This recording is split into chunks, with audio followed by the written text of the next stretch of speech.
Assalamualaikum warahmatullahi wabarakatuh. Selamat pagi anak-anak semua. Bagaimana kabarnya hari ini? Semoga anak-anak selalu dalam keadaan sehat walafiat. MI Kresna is the best.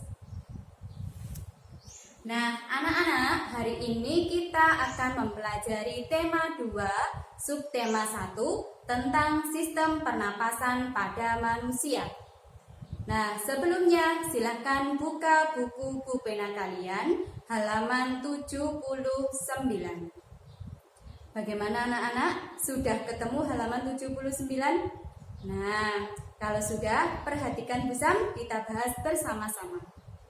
Salah satu ciri dari makhluk hidup adalah bernapas. Bernapas berarti memasukkan oksigen ke dalam tubuh kita dan mengeluarkan karbon dioksida dari dalam tubuh kita kembali keluar dari tubuh kita. Bernapas erat kaitannya dengan respirasi. Apa itu respirasi? Nah, respirasi adalah pembakaran bahan makanan yang terjadi di dalam tubuh kita. Apa tujuan dari pembakaran bahan makanan? Tujuannya yaitu untuk mengubah bahan makanan menjadi energi. Nah, pada dasarnya sistem pernapasan, sistem peredaran darah, sistem pencernaan, sistem gerak tubuh itu saling berkaitan. Makanan yang kita makan sehari-hari diolah oleh sistem pencernaan, kemudian diserap sari-sari makanannya saja. Sari-sari makanan kemudian diedarkan ke seluruh tubuh kita oleh sistem peredaran darah. Setelah sari-sari makanan sampai di seluruh tubuh kita, kemudian sari-sari makanan itu diolah oleh bantuan oksigen, yang oksigen tadi dilakukan oleh sistem pernapasan. Nah, bahan makanan diolah menjadi tenaga. Nah, jika kita memiliki tenaga di seluruh tubuh kita, maka kita bisa menggerakkan otot dan tulang sesuai dengan keinginan kita. Nah, kita kembali fokus ke sistem pernapasan. Sistem pernapasan meliputi organ-organ pernapasan dan cara kerjanya. Sedangkan alat pernapasan yaitu tempat yang dijadikan sebagai pertukaran antara oksigen dan karbon dioksida. Nah, sekarang kita fokus ke halaman 79 tentang sistem pernapasan pada hewan. Sistem pernapasan pada hewan tentunya berbeda-beda antara hewan satu dengan yang lainnya. Mengapa demikian? Karena sistem pernapasan pada hewan disesuaikan dengan tempat hidupnya. Contoh yang pertama pada hewan cacing. Cacing, sistem alat pernapasannya yaitu kulit. Kulit pada cacing bersifat basah dan berlendir. Nah, karena sifat yang basah dan berlendir inilah sehingga kulit cacing mudah dilalui oksigen dan juga karbon dioksida. Yang kedua, pada serangga. Serangga, alat pernapasannya berupa trakea. Nah, oksigen masuk ke dalam tubuh serangga melalui lubang stigma. Setelah melewati lubang stigma, oksigen masuk ke dalam trakea. Nah, di dalam trakea, oksigen diserap oleh tubuh dan kemudian di dalam trakea, karbon dioksida dilepaskan. Kemudian karbon dioksida kembali dilepaskan melalui lubang stigma. Yang ketiga, pada ikan. Alat pernapasan pada ikan yaitu insang. Insang berupa lembaran-lembaran tipis. Nah, proses bernapas pada ikan yaitu ketika ikan membuka mulut, itu artinya dia sedang menghirup oksigen yang terkandung di dalam air. Dengan membuka, otomatis airnya akan masuk ke dalam tubuh ikan sampai di insang. Setelah sampai di insang, oksigen diserap oleh tubuh ikan dan karbon dioksida beserta sisa-sisa air tadi dibuang ke arah kanan dan kiri tubuh ikan. Yang keempat, ada hewan katak. Katak alat pernapasannya ada dua, yaitu paru-paru dan kulit. Nah, sedangkan katak ketika dia masih pada tahap berudu, dia bernapas menggunakan insang. Nah, yang kelima, hewan reptilia. Hewan reptilia bernapas menggunakan paru-paru. Oksigen masuk ke dalam lubang hidung, menuju tenggorokan, menuju paru-paru. Di dalam paru-paru, oksigen tadi diserap oleh tubuh reptilia dan karbon dioksida dilepas oleh paru-paru kembali ke tenggorokan dan keluar melalui lubang hidung. Yang keenam adalah burung. Burung bernapas juga menggunakan paru-paru. Prosesnya sama, oksigen masuk melalui lubang hidung burung, masuk ke dalam tenggorokan, masuk ke dalam paru-paru. Di paru-paru terjadi pertukaran sehingga oksigennya diserap, karbon dioksidanya dilepaskan kembali menuju tenggorokan dan keluar melalui lubang hidung.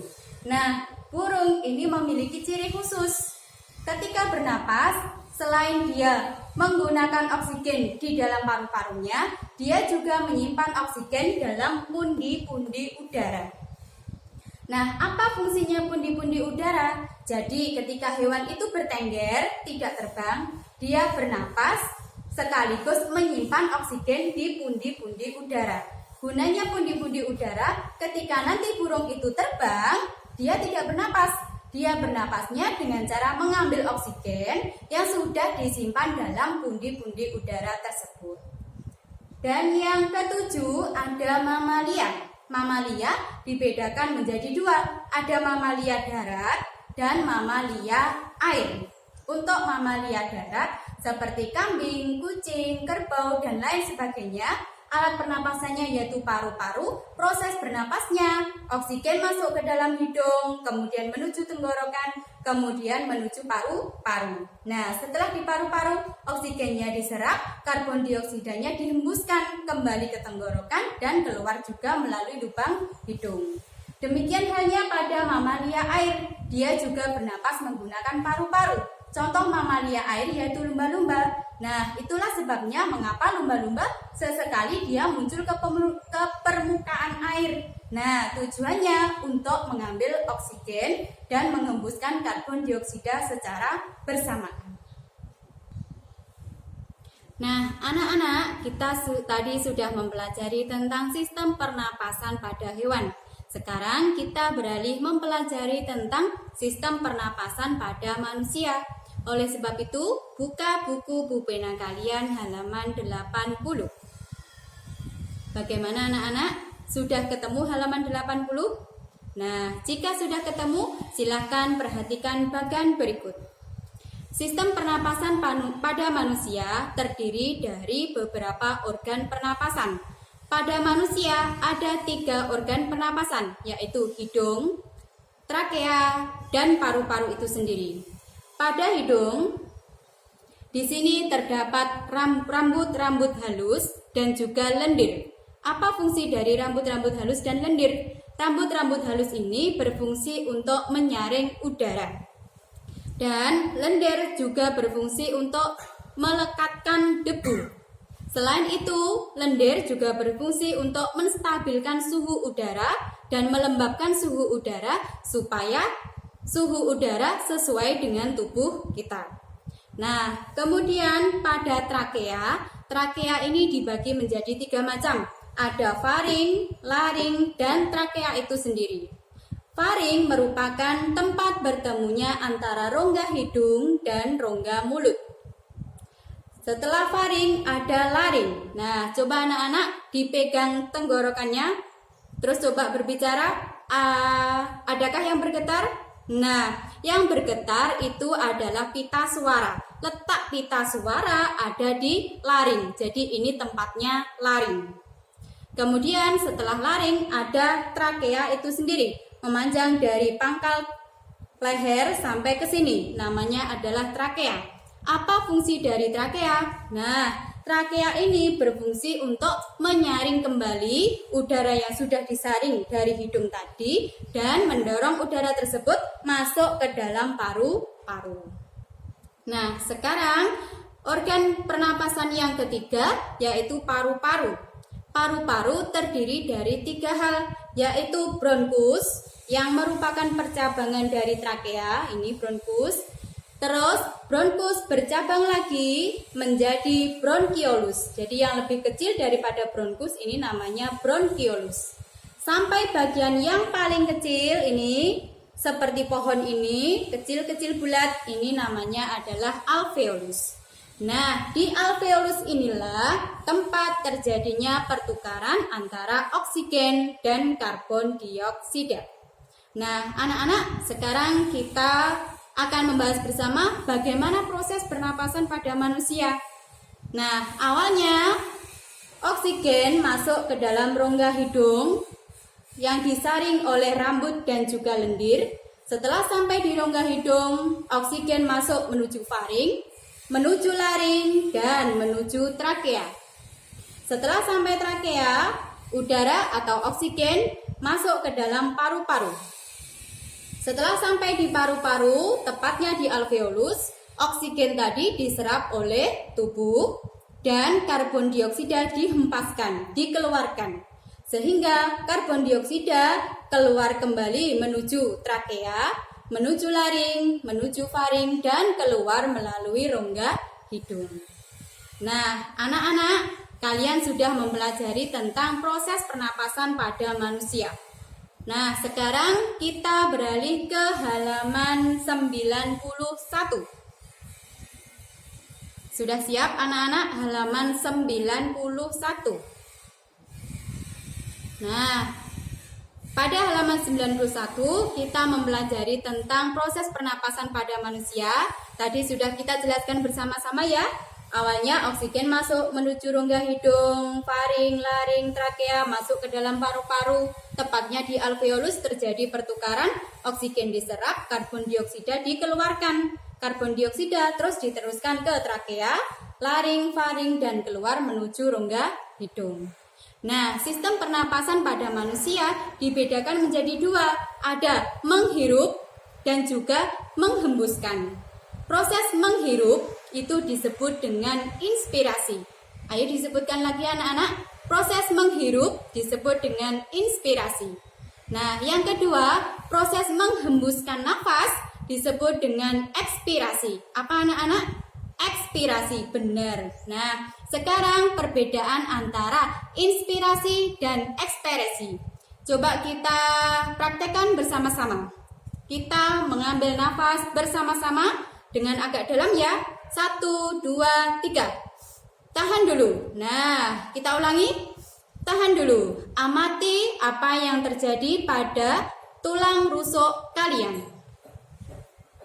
Nah, ketika kita mengambil napas, tulang rusuk kita akan terangkat.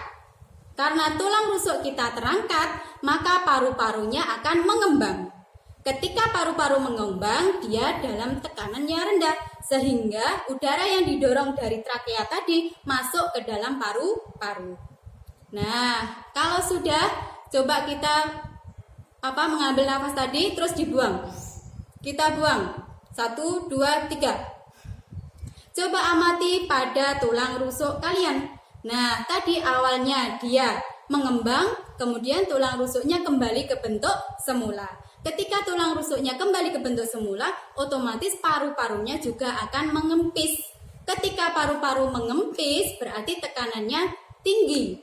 Nah, jadi dia punya kekuatan untuk mengempiskan karbon dioksida masuk ke dalam trakea dan mendorongnya keluar menuju hidung dan keluar dari tubuh. Nah, itulah anak-anak bedanya antara inspirasi atau menghirup dan ekspirasi atau menghembuskan nafas. Nah, pernapasan pada manusia juga dibedakan menjadi dua. Ada pernapasan dada, ada pernapasan perut. Apa bedanya anak-anak? Nah, ketika pernapasan dada, yang bekerja adalah otot-otot antar tulang rusuk. Sedangkan pada pernapasan perut, yang bekerja adalah otot diafragma. Ini otot diafragma, dia letaknya di bawah tulang rusuk dan di atas rongga perut. Nah, dia jadi sekat. Nah, bagaimana anak-anak? Hari ini kita sudah mempelajari tentang sistem pernapasan pada manusia dan hewan. Kita juga sudah mempelajari tentang proses bernapas pada hewan, proses bernapas pada manusia, dan lain sebagainya.